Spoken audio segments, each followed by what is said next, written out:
Friends, we need to talk about what is unfolding right now in southern Lebanon because the headlines coming out of the region are absolutely staggering. And frankly, the mainstream Western media is doing everything in its power to bury the lead.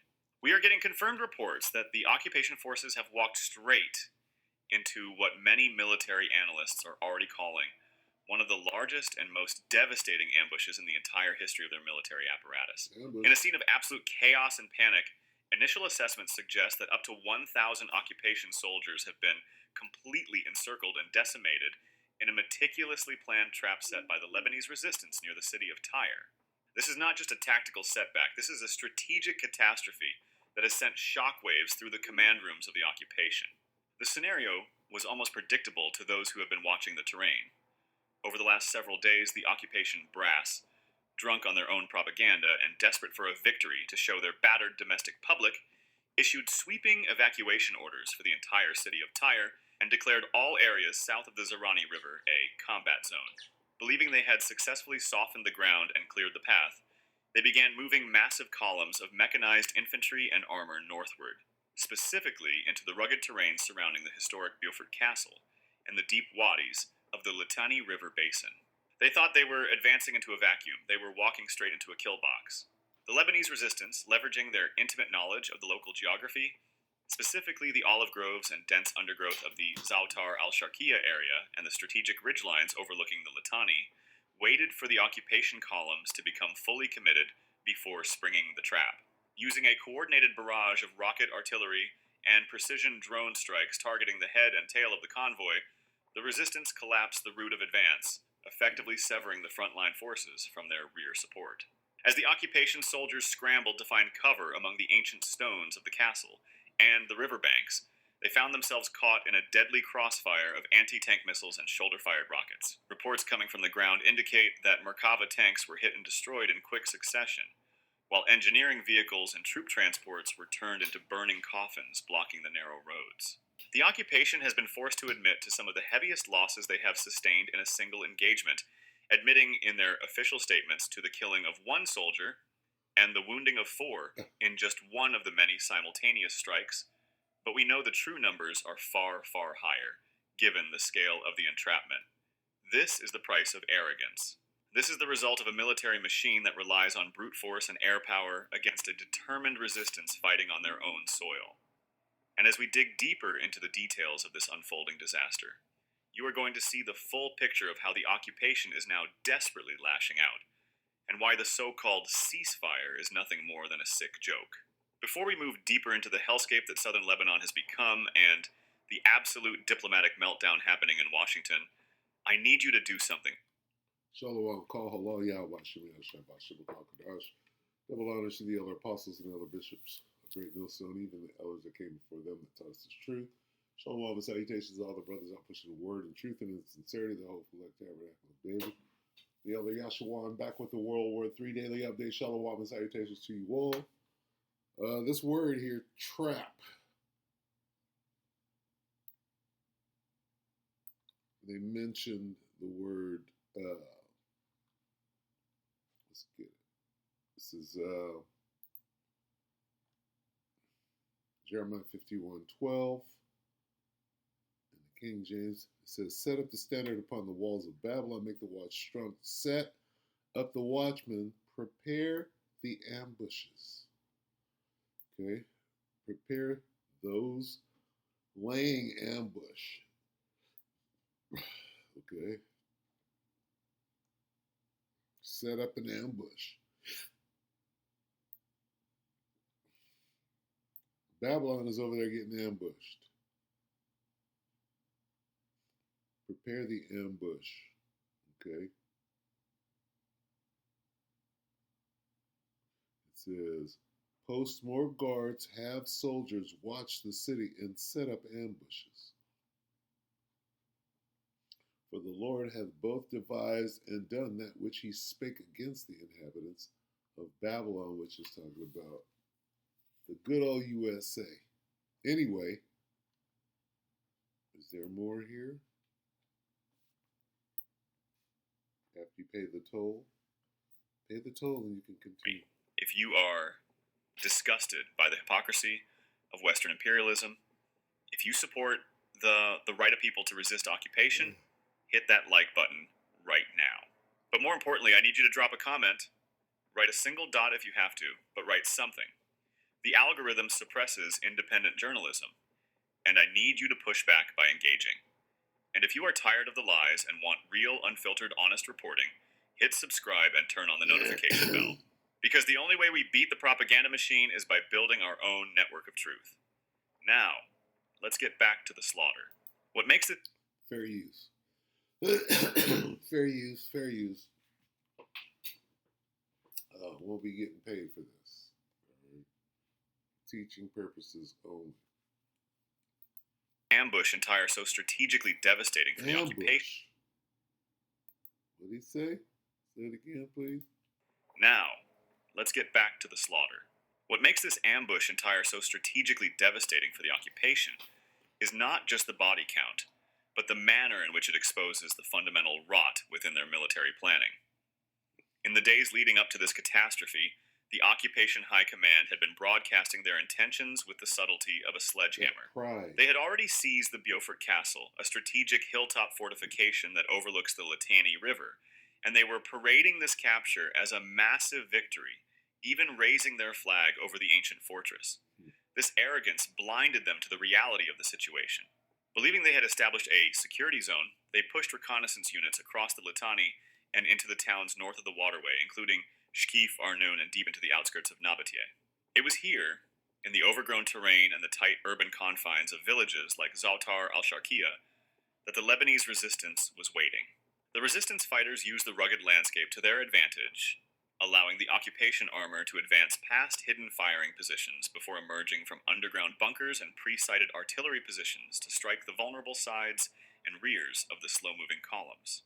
The sound of screaming engines, exploding ammunition, and the panicked Hebrew chatter over open radio frequencies created a symphony of destruction that reportedly Ain't no Hebrew, that's Yiddish. Sorry. lasted for hours. And while the occupation forces were bleeding out in the valleys, the resistance turned their attention northward, launching a massive volley of rockets and suicide drones that slammed into settlements deep inside occupied territory, including the Ma'alot Tarshiha settlement and the city of Tiberias, forcing civilians to run for shelter and proving that there is no safe haven for the colonizers as long as the aggression continues. The diplomatic front is even more embarrassing. Secretary of State Marco Rubio went before the Senate Foreign Relations Committee to testify, and his words reeked of desperation and delusion. Chairman, and welcome, Mr. Secretary. This is your first public hearing since President Trump and Israeli Prime Minister Netanyahu launched an illegal war against Iran. Netanyahu said he's been waiting 40 years to do this. Turns out he finally found a president who was both stupid and reckless enough to join him. The war has killed 14 American service members, wounded hundreds more, and killed thousands of civilians. It's driving up the price of gas, food, and much more. Trump obviously doesn't care. He called high gas prices peanuts and said, "I don't think about Americans' financial situation." That's from the President of the United States. And all for what? The President told us 91 days ago that we had, quote, won the war in Iran. Last year, he told the country, Iran's key enrichment facilities have been completely and totally obliterated. Decimated. Was that false? Let's face it, Mr. Secretary, the Trump foreign policy has become a dumpster fire. This is the same president. Let's grab a quick scripture here. This is the same president. This is the same unstable leader. This is the same confused ruler. Right? 2 Ezra 9:3 in the GNT. There will be earthquakes, national rebellions, international intrigues, unstable leaders, and confused rulers. When you see these things happening, you will know that they are what God Most High has spoken about since the beginning of creation. Well, we see it. Tell us more about these unstable leaders. All of them, Rubio, all the way down. Is more interested in flattering Vladimir Putin than in protecting Ukrainian sovereignty. The president who lifted restrictions on the transfer of sophisticated U.S. chips to China, but came back from his trip there with nothing but ballroom envy. He tweeted about that the other day. This is the president who brought on Elon Musk to take a chainsaw to AID, which Listen to the unstable. Listen to the confusion in the rulers. has enabled the current Ebola outbreak in the DRC. We've also witnessed corrupt crypto deals with the UAE royal family that have enriched the Trump family at the expense of our national security. We've seen an administration engage in extrajudicial killings in the Caribbean, hijack Venezuelan oil, threaten to invade Greenland, and weaken the NATO alliance. Here at home, a Reagan-appointed judge said that you and former Secretary Noem abused your powers when you locked up and still seek to deport students for protesting the destruction of Gaza. The Reagan-appointed judge said you did that, quote, primarily on account of their First Amendment-protected political speech. Speaking of Gaza, the so-called Board of Peace seems to have run around. Meanwhile, while Senator Rubio once proclaimed that the U.S. must, quote, work to ensure that refugees who flee war, torture, and persecution. He's talking to Rubio right now. So these are those unstable leaders and confused rulers, right? Letting you know we're at the end. It's so bad. It's disgusting. Look at him. Look at Esau. Head in his hand. Are provided safe environments to live and thrive in. Now, as Secretary of State in this administration, you have capped refugees at a record low of 17,500, and white South Africans, Afrikaners, have comprised roughly 99% of those slots, Mr. Secretary. A race-based refugee system. At the same time, the president's preventing Cuban political refugees from entering the United States, even as you've imposed a near oil blockade on that repressive regime. It's over. The stated goal is to change the government there, but the only real change is humanitarian crisis inflicted on millions of people, not members of the regime.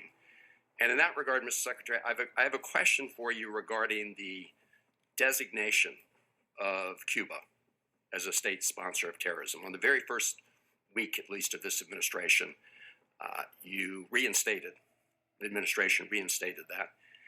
And in a recent January 26 EO, you made statements suggesting connections to Hezbollah and Hamas.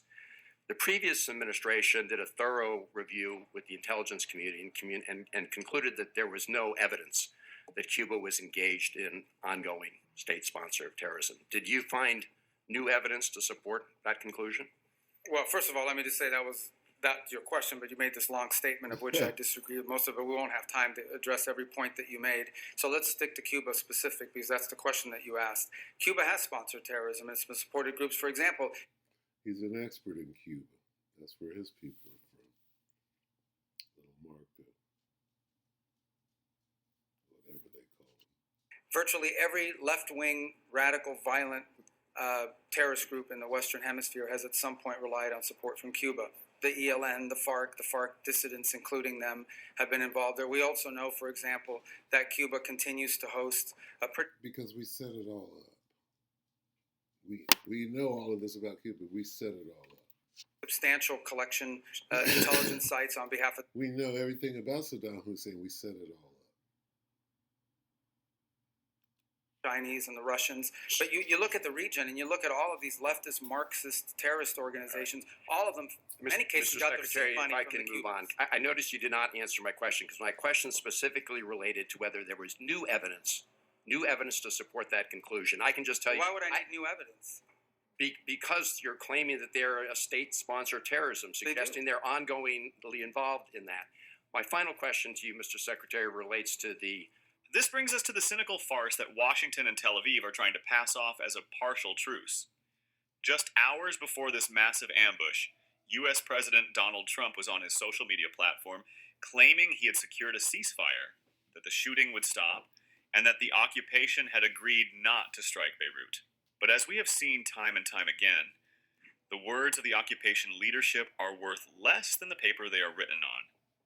Prime Minister Netanyahu almost immediately contradicted the U.S. president.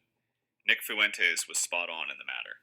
So we have a deal. Okay, it's all good. We're ready to go. Hey, Netanyahu, you're going to stop the fighting in Lebanon, right? We need our oil. Netanyahu says not only are we not going to stop, we're actually going to make it worse than ever. We're going to do the biggest offensive yet, and that is literally what they have done in the past Drawing them out. Lisa the fuck drawing them out. week. Netanyahu says not only are we going to keep fighting, it will intensify. It will be as intense as ever. They're talking about bombing the capital. They're invading the South. So, Unstable leaders and confused rulers. big development today. Axios is reporting that Trump had a very terse phone call with Netanyahu. Trump called him up and he let him have it. Trump said, "What the fuck are you doing? You're invading Lebanon. You're going to make everyone hate Israel. How could you do this? I got you out of jail. You owe me." This is literally the conversation. And then this story about the conversation was planted in the press today. And we are all supposed to believe that Trump is very unhappy with Netanyahu. And you know what is the punchline about this? This is exactly what Joe Biden did throughout 2024. You might remember when the genocide was ongoing in Gaza, when it was the most intense that it ever was, Biden was begging Netanyahu to stop. Please stop killing them. Please, it's ruining my presidency. Please, you're costing us the election. And Netanyahu refused. Netanyahu was taking foreign aid with both hands, and then he was doing whatever he wanted to do. And so what Biden would do in response is he would leak these types of stories, exactly this, to the Washington Post. And so every month you would get a story. Biden and Netanyahu had a very bad phone call. Biden said, "Listen up, Jack. We are not happy." And this just goes to show the impotence of the United States. We can do nothing. This is all we can do to Israel. Israel is 100% dependent on us. We are fighting their wars. Our president is doing personal and political favors for this government, and we cannot get them to do anything. Our economy is about to fucking explode. We're talking about gas shortages in September. Okay? We are running out of fuel. It's over. It's already over. Even if the strait opens tomorrow, it's over. The economy's crashing. We're running out of gas. Trump is trying as hard as he can, I believe, to end the conflict, and Netanyahu won't do it. There is nothing we can do to change the situation. This is what we have to resort to. We have to go and gossip to Axios, which is like a third-rate public. I read it every day. And I know some people there. Some of the journalists there talk to me, and some of them are okay. But it is not. Let me get that real quick. 49:20.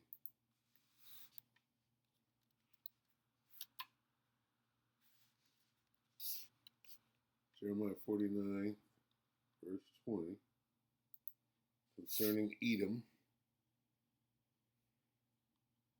Therefore hear the counsel of the Lord that he hath taken against Edom and his purposes, that he hath purposed against the inhabitants of Teman. Surely the least of the flock shall draw them out. This is what we see. You see Amalek, the Israelis, forcing America into World War III. Surely he shall make their habitation desolate with them. We're watching this right now. We'll close right after this. This is not even like the Washington Post. It's not the Journal. You're talking to Axios saying, "Hey, could you guys tell everybody that Netanyahu is not cool?" Trump and his aides are calling up Axios. "Hey, listen, you got to get the word out. Trump and Netanyahu are not cool. They just had a very bad phone call. It is not okay."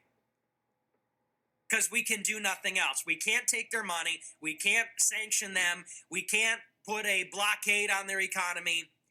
All we could do is bitch on the phone to this guy and then tell the press. And when they failed to break the will of the resistance, they resorted to their favorite tactic, the indiscriminate bombing of civilians.